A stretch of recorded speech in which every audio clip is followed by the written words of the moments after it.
propose de prier pour remettre ces instants. Seigneur, nous avons besoin de toi, de ton esprit, de ta parole, pour comprendre ce qu'elle nous enseigne sur le sujet que nous allons voir ce matin et durant 3 dimanches. Tu vois que c'est un sujet où peut-être on a eu des pratiques, où il y a des pensées particulières parfois, et puis c'est toujours difficile de détricoter ce que dit ta parole, ce qu'elle enseigne, de ce qui relève de la tradition, et nous avons particulièrement besoin d'un esprit de discernement pour bien comprendre ce que ta parole nous enseigne sur ce sujet. Et nous voulons vraiment te demander ce matin des cœurs ouverts, et cet état d'esprit aussi qui était dans les croyants de Béret, de regarder après dans les Écritures pour voir si il en était ainsi. Alors, bénis-nous alors que nous commençons cette série. Nous avons besoin de toi, de ta direction, et nous te le demandons au nom du Seigneur Jésus. Amen. Parfait. Donc, comme le mentionnait le programme, ce matin, nous débutons un premier cycle de 3 présentations sur la question des anciens. Et le premier exposé ce matin, c'est une structure biblique d'autorité. J'aimerais avec vous qu'on puisse faire une courte introduction, qu'on puisse dire 2 mots sur le besoin d'une structure d'autorité, sur les sources d'autorité dans l'Église, parler des anciens dans l'Ancien Testament, des anciens dans l'histoire de l'Église, parler du gouvernement de l'Église et puis du fait que l'ancien correspond mieux à la vraie nature de l'Église et la favorise. Et puis, nous aurons un mot de conclusion. Besoin d'une structure d'autorité pour commencer. Et je donne une citation de William MacDonald qu'on a l'occasion de suivre, qui a un excellent commentaire biblique aussi qui s'appelle Commentaire biblique du disciple. Et il dit sur le besoin d'une structure d'autorité la chose suivante. Les relations terrestres ne sont pas abolies par le fait que tous les chrétiens sont un en Jésus-Christ. Nous avons toujours à respecter les différentes formes d'autorité et de gouvernement que Dieu a instituées. Toute société bien ordonnée repose sur 2 piliers qui la supportent, autorité et soumission. Il doit y avoir ceux qui exercent l'autorité et ceux qui se soumettent. Ce principe est tellement fondamental qu'il se trouve même dans la divinité. Je veux cependant que vous sachiez que Dieu est le chef de Christ. 1 Corinthiens 11, verset 3. Dieu institua le gouvernement humain. Quelle que soit la corruption d'un gouvernement, du point de vue de Dieu, cela vaut mieux encore que pas de gouvernement du tout. Et il nous faudrait nous y soumettre autant que cela nous est possible, sans désobéir ou renier le Seigneur. L'absence de tout gouvernement est de l'anarchie, et aucune société ne peut survivre dans l'anarchie. Alors voilà, ça c'est la pensée de MacDonald en particulier sur la nécessité du besoin de l'autorité dans le cadre évidemment du gouvernement civil, mais cet extrait de son commentaire concerne Éphésiens quand il est question aussi des rapports entre hommes et femmes. Donc on voit ce besoin d'une structure d'autorité. Et puis c'est intéressant de voir finalement dans la parole de Dieu la question de l'autorité par exemple et de la chaîne d'autorité dans la Trinité. Et dans la Trinité, il y a une hiérarchie ordonnée par Dieu. On sait qu'il y a Dieu le Père, Dieu le Fils et Dieu le Saint-Esprit. Et nous venons de lire en 1 Corinthiens 11, verset 3, que Dieu était le plus grand. Son Fils lui est soumis, on le voit à plusieurs reprises dans les évangiles, dans sa manière de prier et de demander à son Père sa volonté. Et puis, on sait aussi, en lisant Jean 16, versets 13 et 14, que le Saint-Esprit est subordonné au Père et au Fils. Donc ça, c'est la structure hiérarchique ou d'autorité qui est au sein de la Trinité. Mais nous savons qu'il y a aussi une structure biblique d'autorité au sein de la famille, où le père de famille est le chef, nous dit Éphésiens 5, 23, l'épouse une aide, et puis les enfants soumis aux parents, Éphésiens 6, verset 1. Donc cette même structure d'autorité, une structure d'autorité existe aussi dans la famille. Alors, qu'en est-il au sujet de l'Église, de l'Assemblée? Je vous invite à lire dans 1 Pierre, au chapitre 5, Et au verset 5, un court verset qui s'adresse en particulier ici aux jeunes gens.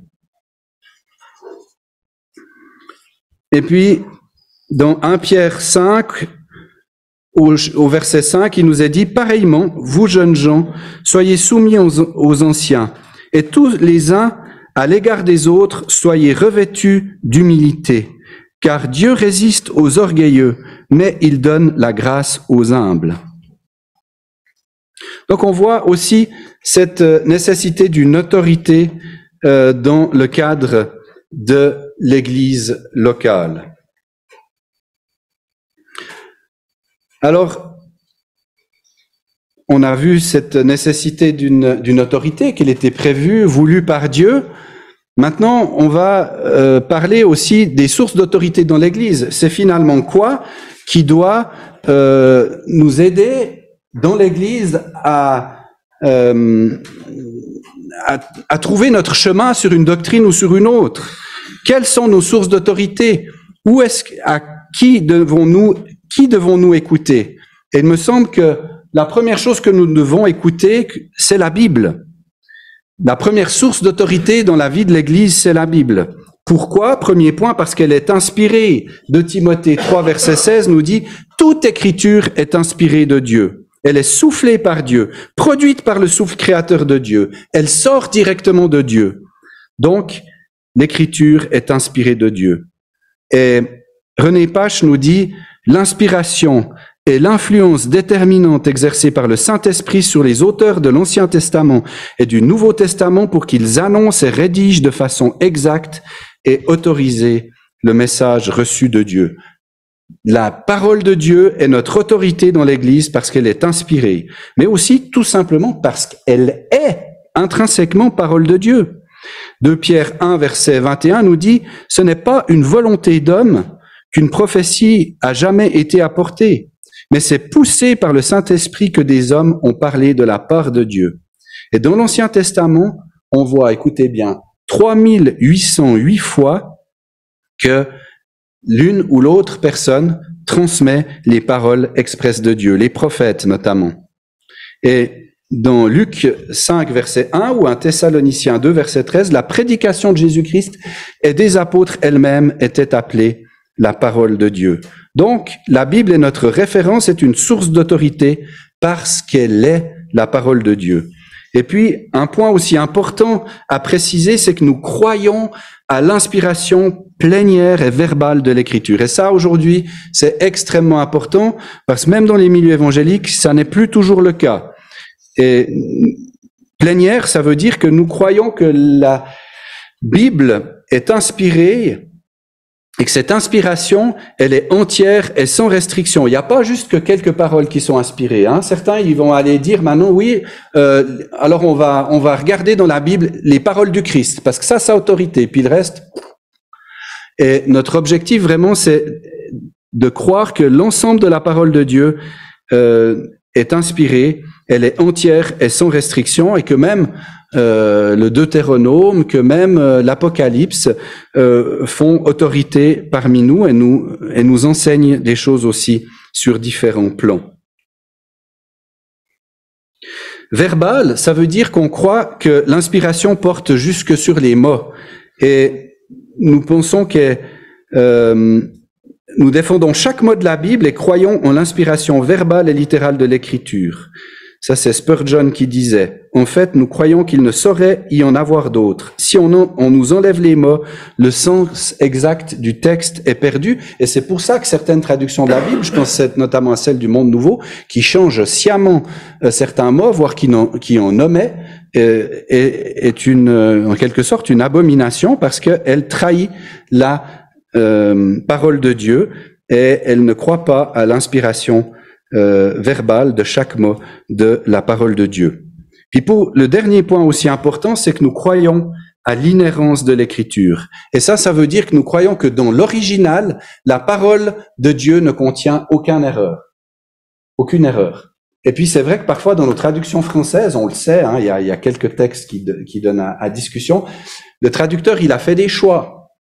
Parce que déjà il y a il y a une langue qui est souvent le grec dans le Nouveau Testament, et puis qui est la langue d'émission, puis il y a la langue de réception, puis c'est le français. Puis des fois, il n'y a pas un mot qui traduit en français exactement la pensée qui existe dans le mot grec. Donc on doit faire des choix dans le champ lexical, mais il y a des mots qui ont aussi des doubles sens.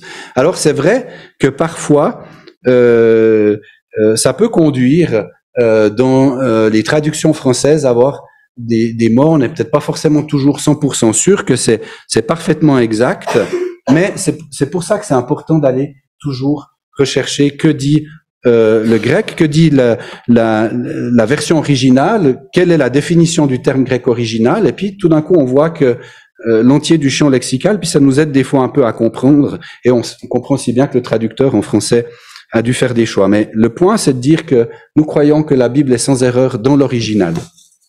Nous croyons à l'inhérence de la parole de Dieu. Alors, ceci étant dit, une Église qui est fidèle aux Écritures, c'est une Église qui croit à l'inspiration verbale de toute la Bible. Dieu a inspiré les mots que les auteurs ont employés, et non seulement les idées de la Bible, mais une telle Église, elle se soumet entièrement à tout le conseil divin et ne conteste aucune affirmation de l'Écriture au nom de quelque revendication humaine que ce soit. Elle fonde sa pratique, sa doctrine sur la parole de Dieu. Et où la parole de Dieu ne règle pas tous les détails, parce que la parole de Dieu ne règle pas tous les détails, l'Église s'inspire des lignes directrices trouvées dans la parole, elle s'appuie sur la sagesse qu'elle contient, elle recherche la direction du Saint-Esprit dans son temps et son contexte. Notre source d'autorité dans l'Église, c'est Dieu. Alors, c'est important à ce stade de dire que l'Église est le projet de Dieu. Dans Éphésiens, au chapitre 3, et au verset 6, on le voit d'une manière particulière. On lira un autre texte après. On voit aussi que l'Église, elle appartient à Dieu. Dans Acte 15, verset 16. Donc, l'Église est vraiment le projet de Dieu. Et ça, c'est important de se rappeler, parce que c'est vrai que des fois, on pourrait des fois se croire prendre la place de Dieu dans ce domaine. Non, c'est l'Église, c'est le projet de Dieu. L'Église, elle rend gloire à Dieu en démontrant la sagesse variée de Dieu, nous dit Éphésiens 3, verset 10, mais aussi en cherchant à le glorifier, nous dit Éphésiens 3, versets 20 et 21. L'Église aussi, elle est la maison de Dieu, l'Église du Dieu vivant de Timothée 3, verset 15. Elle est le temple de Dieu, celui dans lequel l'Esprit de Dieu habite. C'est dans cette maison-là que l'Esprit de Dieu habite. Elle est aussi la famille de Dieu, elle rassemble les enfants de Dieu dispersés en un. Elle est un peuple, le peuple de Dieu, nous dit 1 Pierre 2, verset 10. Et donc, nous faisons partie de cette famille de Dieu.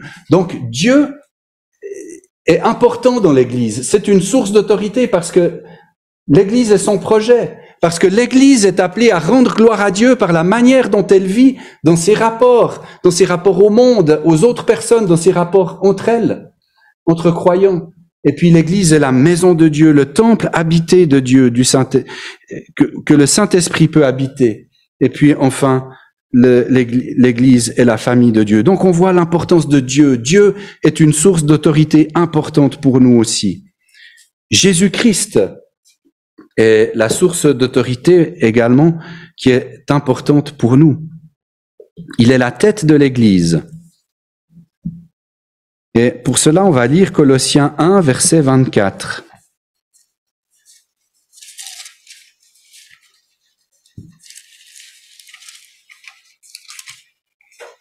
Colossiens 1, verset 24. Maintenant, je me réjouis dans les souffrances pour vous, et j'accomplis dans ma chair ce qui reste encore à souffrir des afflictions du Christ pour son corps qui est l'assemblée, de laquelle je suis devenu serviteur selon l'administration de Dieu.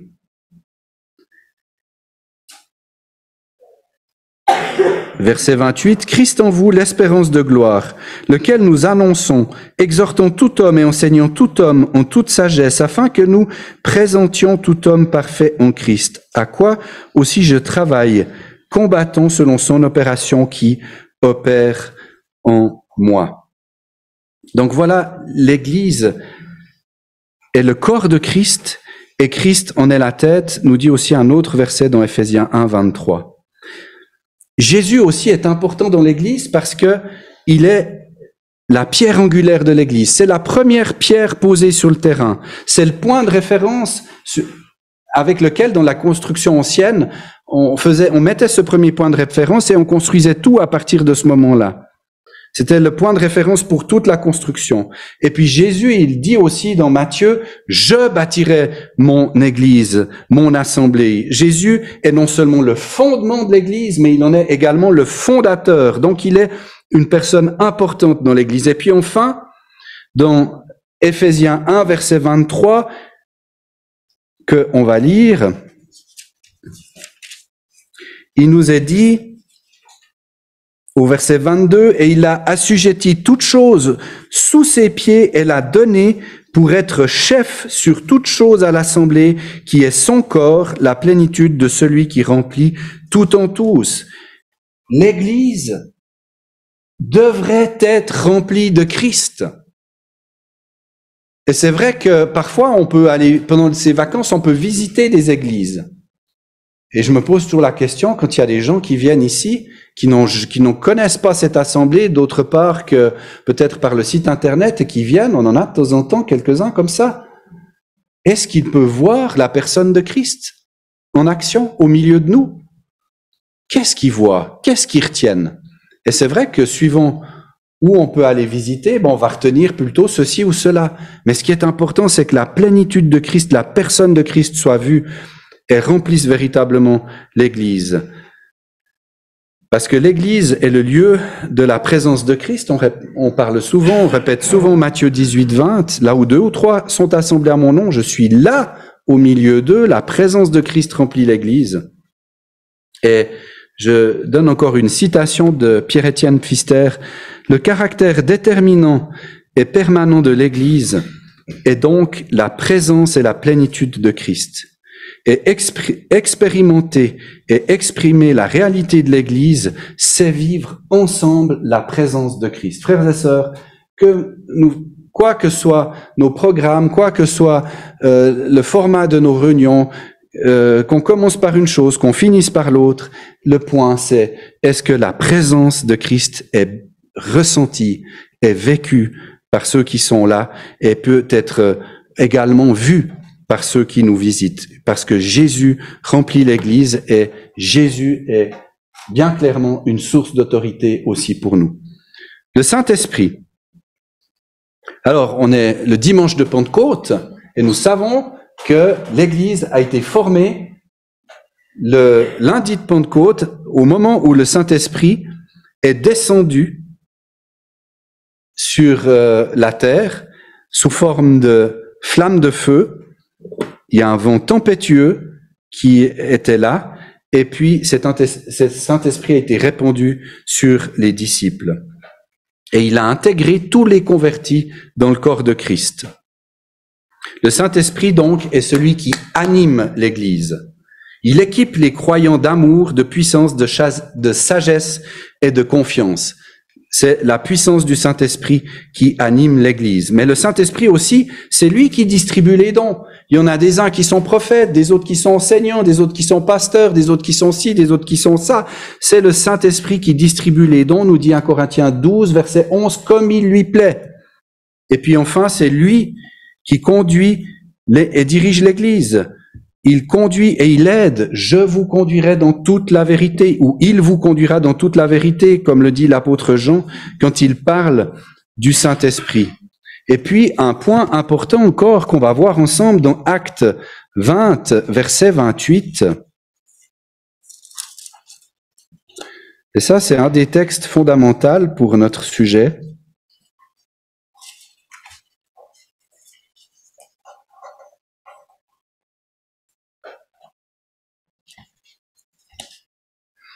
Actes chapitre 20, et au verset 28, il nous est dit la chose suivante.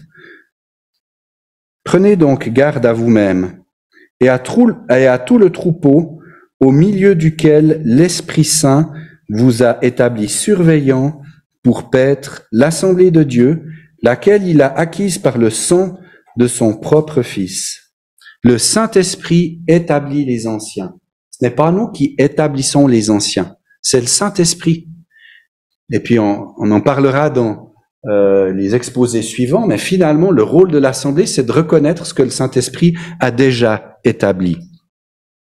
Et dans le cadre du sacerdoce universel, lors de nos réunions d'assemblée, 1 Corinthiens 14, verset 26, nous montre que chacun doit s'attendre aussi au Saint-Esprit pour le déroulement de la réunion. Donc voici les sources d'autorité dans l'Église. On a vu la parole de Dieu, Dieu lui-même, Jésus-Christ, et puis le Saint-Esprit.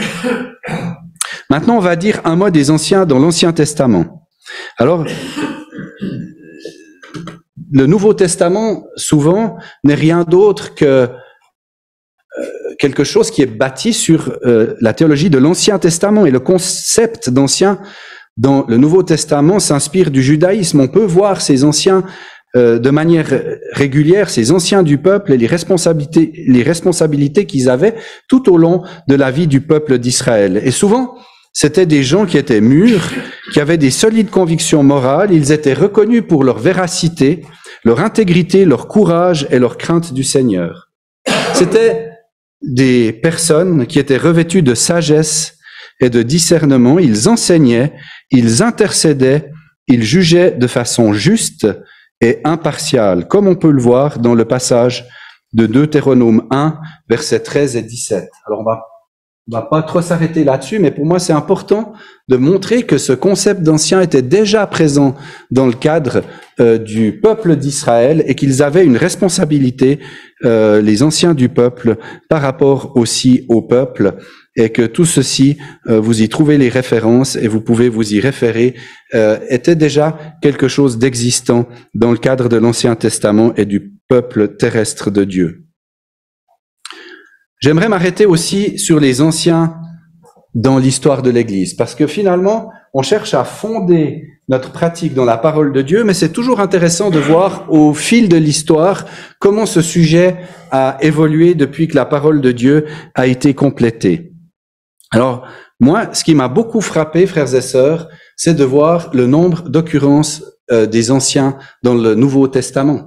Quand on a fait notre étude avec les frères, je pensais pas qu'il y avait autant de versets qui en parlaient. Et puis une autre chose aussi que j'ai découvert, c'est que à quel point ces anciens étaient présents partout. À Derbe, Lystre, Iconium, Antioche, Éphèse, Jérusalem, Philippe, chaque ville en Crète, Église d'Asie mineure, Rome, Thessalonique. C'est rempli d'anciens. Ça m'avait jamais frappé. On voit que dans toutes ces églises, et les textes, je les ai, sauf erreur, pas mis ici, mais je peux vous les donner. Les textes nous montrent vraiment la présence d'anciens dans les assemblées. Et Paul, on voit en particulier que Paul et Barnabas avaient une mission de les choisir. Et puis que Paul aussi a délégué cette mission à Tite en Crète. Alors on peut se poser la question, mais pourquoi est-ce que Paul a demandé à Tite de choisir les anciens en Crète? Alors c'est une interprétation personnelle, vous y réfléchirez si vous n'êtes pas d'accord avec. On peut parler bien entendu de l'autorité apostolique qui a été ainsi déléguée à Tite, mais personnellement, il me semble que si on lit le contexte des églises en Crète, on comprend qu'il n'y avait pas la capacité de choisir parce que c'était des chrétiens encore immatures et que du coup, cette capacité de discernement qui est demandée aujourd'hui à l'Assemblée ne pouvait être mise en œuvre car on avait affaire à des jeunes assemblées qui venaient d'être créées. C'est pourquoi, dans ce cas-là, comme dans d'autres, c'est Paul, Barnabas ou Tite qui ont fait ce choix. Mais aujourd'hui, dans une assemblée où il y a des chrétiens matures, où il y a des chrétiens qui peuvent lire les critères qui sont donnés pour que les anciens correspondent à ce que la parole de Dieu enseigne, eh bien, il s'agit de faire preuve de discernement. Donc, les anciens étaient présents au début de l'histoire de l'Église. On les voit présents dans les actes, on les voit présents dans les premières lettres de l'apôtre Paul, mais aussi des Hébreux et de Pierre. Et on voit aussi, et ça c'est intéressant dans l'histoire de l'Église, que plusieurs pères de l'Église ont été reconnus comme anciens. On voit que Ignace, qui est mort en 115, c'était un disciple de Jean et qu'il était surveillant de l'assemblée à Antioche. Et ça, on le voit dans différents écrits qui ne sont pas la parole de Dieu, mais qui sont des écrits historiques et qui nous en parlent. On voit aussi que Polycarpe était un ancien. C'est aussi un disciple de Jean, évêque de Smyrne. On voit que Potin aussi, évêque de Lyon, Denis, évêque d'Alexandrie, Cyrien, évêque de Carthage, puis plus tard mentionnons Athanase, diacre puis évêque à Alexandrie. Mais petit à petit, l'Église devient toujours plus hiérarchique et se corrompt. Et ça, c'est aussi intéressant de voir, c'est qu'au début, il semble que les choses étaient faites correctement, que les anciens étaient reconnus, et puis ensuite, on voit l'apparition petit à petit d'une hiérarchie et l'absence de réflexion et puis de mise à l'épreuve des personnes qui sont nommées par l'Assemblée elle-même pour que finalement ça soit finalement une autorité humaine supérieure qui nomme les personnes responsables de l'Église, et ça c'est très clairement une déviation. Donc on voit Ambroise également qui a fait un bon travail au milieu de beaucoup de corruption, même si, lorsqu'il est coopté pour être l'évêque de Milan, il n'est pas baptisé. Donc, c'est vous dire que déjà là, on voit qu'il commence à y avoir une certaine corruption dans le clergé, puisqu'on nomme quelqu'un responsable alors qu'il n'a même pas encore été baptisé. Mais ça n'empêchera de se convertir et visiblement de faire du bon travail. Jean Chrysostome aussi, diacre à Antioche, lui succède ensuite comme évêque. Mais comme je l'ai dit, plus le temps avance, plus en fait c'est le clergé et des autorités humaines supérieures qui nomment les diacres, les évêques ou les anciens. Et puis là, on commence une déviation du projet de Dieu. Au Moyen Âge, qu'est-ce qui s'est passé au Moyen Âge? C'est du 5e au 15e siècle. Je résume le Moyen Âge en 2-3 phrases. Donc, c'est 1000 ans résumés un peu rapidement, vous vous en conviendrez bien. On voit que l'Église se corrompt toujours plus dans les fausses doctrines. On voit que la hiérarchie de l'Église est toujours plus corrompue jusqu'à l'avènement de la Réforme au 15e siècle, où l'ecclésiologie, c'est-à-dire la doctrine de l'Église, n'est pas la première priorité des réformateurs. Et ça, pour moi, c'est important à comprendre. Calvin, Luther, ils avaient déjà tellement de travail à redéfinir ce que c'était l'Évangile et puis le salut par grâce qu'ils se sont pas tellement intéressés beaucoup au gouvernement de l'Église, puis finalement ils ont repris un peu des choses qu'ils avaient héritées du catholicisme, et ils n'ont pas travaillé forcément là-dessus, mais ils nous ont laissé un solide héritage sur bien d'autres points. Donc, durant toute l'histoire de l'Église, je trouve c'est intéressant de voir qu'il a subsisté ici et là des petits groupes fidèles, souvent à l'échelle de la famille, où le père de famille était finalement le responsable, si j'ose dire, de la communauté chrétienne. Et puis, on voit apparaître en 1415 un mouvement qui a été fidèle dans beaucoup d'aspects, les frères moraves, à la mort de Jean Hus, et puis qui sont probablement, dans ce temps-là, la communauté la plus proche de l'ecclésiologie biblique dans leur temps. On veut aussi s'arrêter sur les anciens dans le mouvement des frères. Alors, c'est que le mouvement des frères a débuté en 1826 à Dublin, dans le cadre de réunions informelles pour lire la Bible, où Edward Cronin, Anthony Groves et J. Bellett se sont retrouvés, notamment et quelques autres, pour lire la Bible. Et puis on sait que dans ce temps-là, les participants à ces réunions, ils étaient en réaction contre l'Église anglicane qui était très hiérarchisée. Et puis un des points qui posait problème, c'est que les fidèles de l'Église anglicane devaient faire allégeance au roi. Et ce n'était pas toujours de véritables croyants. Et évidemment, ça posait des problèmes aux véritables croyants de cette église anglicane. Donc, ces groupes qui ont été formés n'étaient au début pas des églises, mais vraiment des groupes d'études bibliques, des groupes qui se réunissaient pour méditer ensemble la parole de Dieu, pour creuser l'écriture, pour comprendre la pensée de Dieu. Et pendant tout un temps, il n'était pas du tout, c'était pas du tout une idée de former des nouvelles assemblées, de former des nouvelles églises, mais simplement de s'encourager entre croyants fidèles qui participaient à l'église anglicane. Et ces groupes voulaient, en tout cas dans leur fonctionnement, comment ça se passait de manière extrêmement simple, et ils se voulaient libres de la tradition et du clergé humain. On voulait dépendre du Saint-Esprit et de rien d'autre parce qu'on souffrait de cette hiérarchie corrompue de l'église anglicane.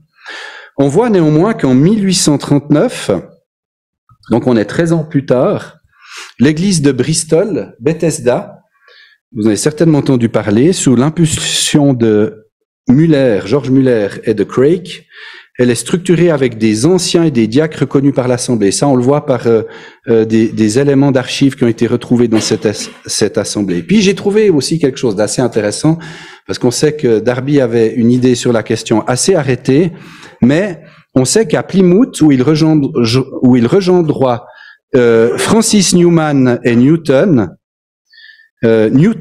avec l'assentiment de Newman et de Darby, il s'asseyait dans l'Assemblée, écoutez bien, ça on sait des écrits, à un endroit où il puisse aisément superviser ce qui se passerait et empêcher ceux de parler qui n'auraient rien d'édifiant ou profitable à dire.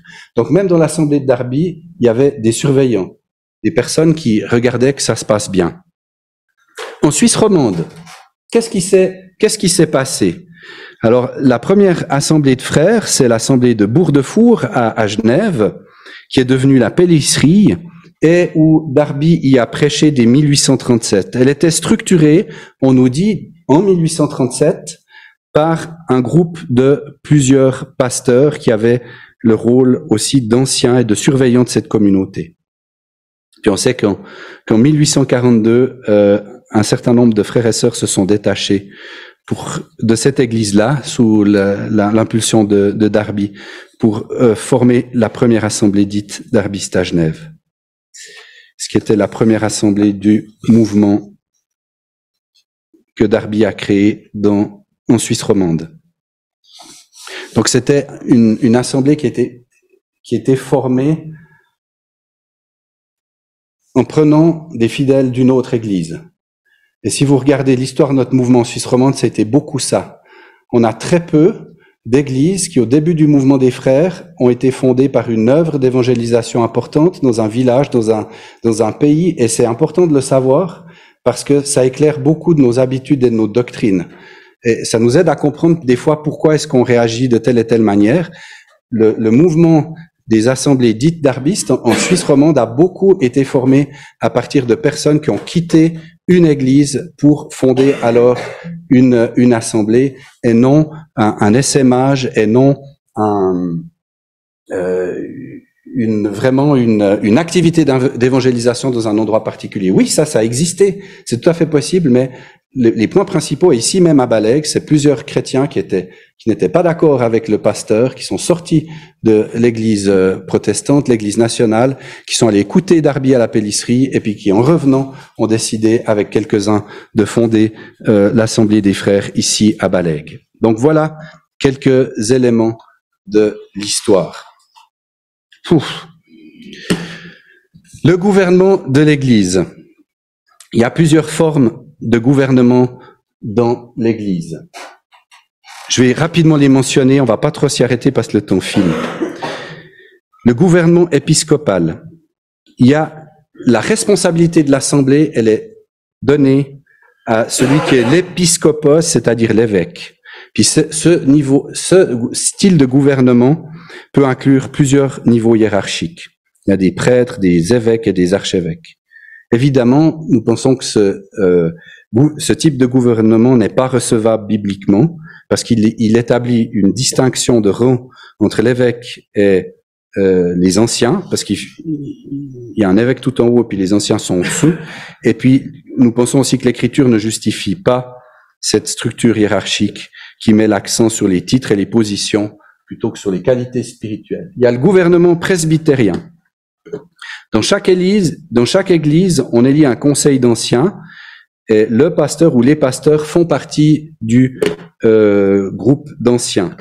Puis les anciens sont également délégués dans un synode régional certains des anciens et sont égaux aux autres anciens provenant d'autres églises locales. Et puis ensemble, ils forment le gouvernement national ou régional de la dite église. Mais là, de nouveau, je ne crois pas que c'est totalement biblique et on pourrait peut-être être d'accord avec la première couche, mais d'avoir une deuxième couche où il y a des délégués de chaque église qui se réunissent puis qui forment le gouvernement national de l'église et qui décident dans cette église-là, quelle est la doctrine à un niveau hiérarchique qui est 2 crans au-dessus de l'église locale, ça, on voit pas dans le Nouveau Testament et on voit pas dans les épîtres. Donc, de nouveau, ça paraît pas être quelque chose de particulièrement biblique.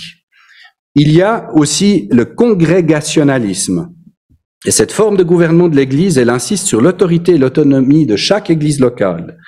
Et puis, on retrouve ce type de gouvernement parmi les baptistes et les luthériens. Certaines formes de ce gouvernement insistent sur l'approche démocratique qui veut que ça soit l'Assemblée entière qui prenne toutes les décisions, ce qui ne tient pas compte des responsabilités conférées spécialement aux anciens. D'autres formes prévoient un conseil d'église qui a la charge spirituelle de la communauté. Ça, c'est très populaire actuellement en Suisse romande. Si vous regardez la plus grosse union d'églises en Suisse romande, ils fonctionnent avec des conseils d'église qui a la charge spirituelle de la communauté. Et là, le désavantage de mélanger au sein d'un même groupe des anciens et des laïcs sans que ces derniers n'aient forcément toujours les critères ou aient été reconnus comme tels, requis selon le Nouveau Testament, mais ils ont été élus démocratiquement par l'ensemble de l'Assemblée, donc on y va et c'est eux qui forment le gouvernement de l'Église. Il y a aussi un autre style de gouvernement, l'Église gouvernée par l'Esprit seul. Alors dans ce type d'Église, je pense que les frères, en particulier notre branche, on a été pas mal influencés par ça. Il est nié qu'il y ait une forme quelconque de gouvernement qui soit nécessaire. Ce qui compte, c'est que chaque membre soit sensible à la direction du Saint-Esprit. Ça, c'est l'Église gouvernée par l'Esprit seul. Mais objectivement, c'est la porte ouverte à des abus, car dans la pratique, certains prennent le rôle d'anciens alors qu'ils n'ont pas été reconnus pour le faire, et puis prennent l'autorité sur l'Assemblée. Et souvent, dans ce cas-là, des sentiments subjectifs l'emportent sur la sagesse et la raison au moment de prendre des décisions. Et puis, on arrive au modèle biblique, que nous croyons être biblique, avec les frères qui ont participé aux études et réflexions sur ce sujet depuis plusieurs années. Et ce modèle qui nous paraît biblique, c'est plusieurs anciens. Donc c'est pas une personne, il y a une pluralité. C'est toujours mentionné au pluriel dans la parole, qui sont reconnus par l'Assemblée, et en particulier par les membres en communion, selon les critères fixés dans 3 textes du Nouveau Testament. Et l'Assemblée a clairement une responsabilité pour reconnaître ceux qui travaillent parmi elles. Et ça, on peut le lire dans 1 Thessaloniciens 5, verset 12. C'est un des versets que j'aimerais encore lire. 1 Thessaloniciens 5, verset 12.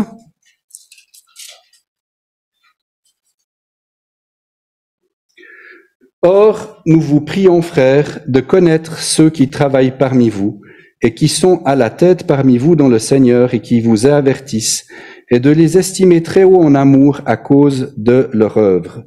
Soyez en paix entre vous. Donc une responsabilité de reconnaître ceux qui travaillent parmi elles, et puis comme nous avons lu dans le texte d'Actes 20, 28, qui ont été établis par le Saint-Esprit. Donc ceux-là sont responsables collégialement de l'Assemblée. Ils peuvent être appuyés aussi par des diacres pour le service. Leur responsabilité première, si on regarde la parole de Dieu, sont l'enseignement et prendre soin du troupeau. Alors, je vous invite aussi, si vous voulez réfléchir un peu à ça, à étudier de manière très précise le texte de Actes 15, versets 6 à 35, qui nous parle du concile de Jérusalem. Et là, nous voyons qu'il existait 2 niveaux de décision dans l'Assemblée, le conseil des anciens avec les apôtres, et puis l'ensemble de l'Assemblée. Une fois que la décision a été préparée par le premier niveau, si j'ose dire, on voit qu'ils vont devant l'Assemblée faire avaliser ensuite la décision qui leur paraît être la bonne et que l'Assemblée est d'accord ensuite avec eux. Donc ça, c'est le modèle biblique.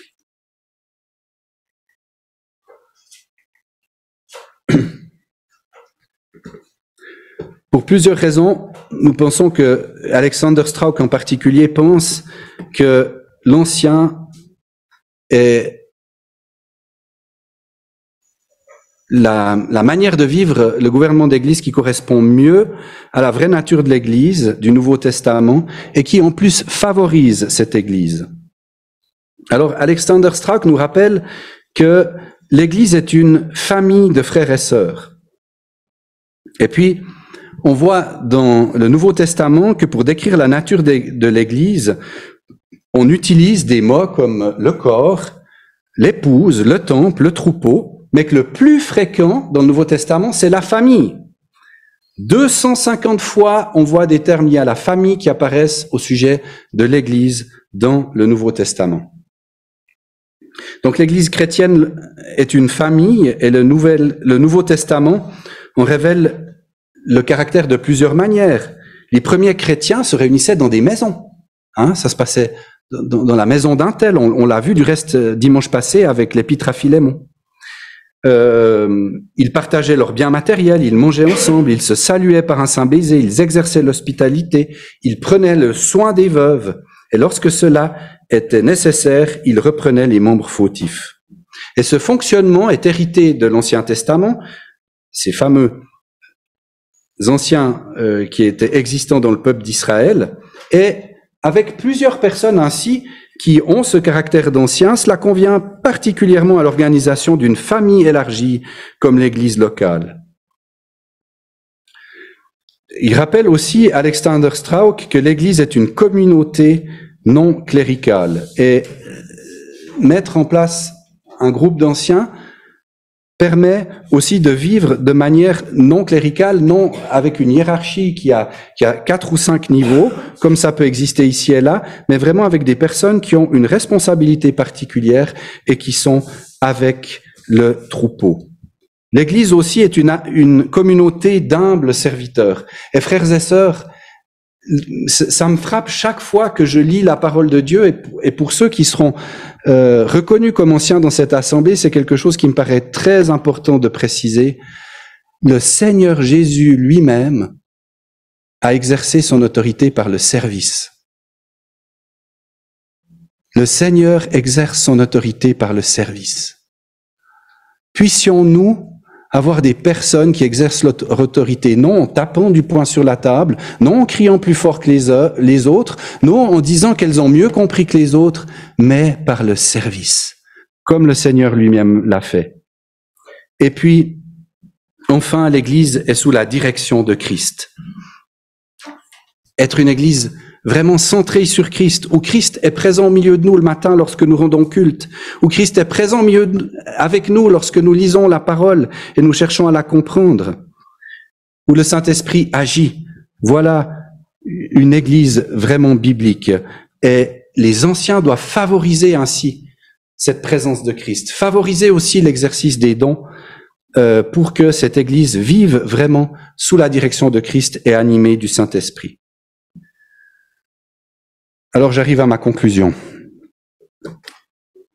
J'espère vous avoir montré que la Bible nous montre qu'il existe une structure d'autorité dans le fonctionnement de la Trinité, dans le fonctionnement de la famille, mais aussi dans le fonctionnement de l'Assemblée. J'espère aussi que vous êtes convaincus, comme moi, qu'une Église qui souhaite obéir à Dieu, elle fonde ses pratiques dans la parole de Dieu. Qu'elle croit fermement être inspirée, inhérente et parole de Dieu. Elle se soumet à Dieu, qui est l'autorité suprême. Elle se soumet à la tête de l'Église, qui est Jésus-Christ, et elle reste à l'écoute du Saint-Esprit. Et j'aimerais lire une citation de quelqu'un que je n'ai pas toujours tout le temps apprécié, mais là, sa citation, elle est vraiment bien. Chaque fois que l'homme s'est cru plus intelligent que Dieu, qu'il a élaboré un système religieux mieux adapté à la psychologie de l'homme, plus conforme à notre temps, au lieu de suivre simplement le modèle néo-testamentaire, son essai s'est soldé à plus ou moins brève échéance par un échec. Toutes les hérésies et toutes les déviations de l'Église sont nées de l'abandon des Écritures et du modèle d'Église qu'elle nous présente. Alfred Kuhn. Amen. Frères et sœurs, désirons une structure biblique de leadership. Soumettons-nous à l'infaillible parole de Dieu, et puis soyons comme les Béréens sur ce sujet. Examinons dans les Écritures pour connaître la volonté de Dieu sur n'importe quel sujet. Prenons le temps nécessaire pour distinguer ce qui relève de la tradition ou ce qui relève des instructions claires de la parole de Dieu, et éveillons vraiment ce désir d'être une Église qui rend gloire à Dieu, qui reconnaît Christ comme la tête et désire être la tête du Saint-Esprit. Et dans ces prochaines semaines, puisque nous allons parler plusieurs fois de ce sujet, creusons les Écritures pour bien comprendre la pensée de Dieu au sujet des anciens dans l'Assemblée, et puis prions que le Seigneur nous dirige dans cette démarche que les frères proposent d'entreprendre, c'est-à-dire de reconnaître les anciens que le Saint-Esprit a établis parmi nous.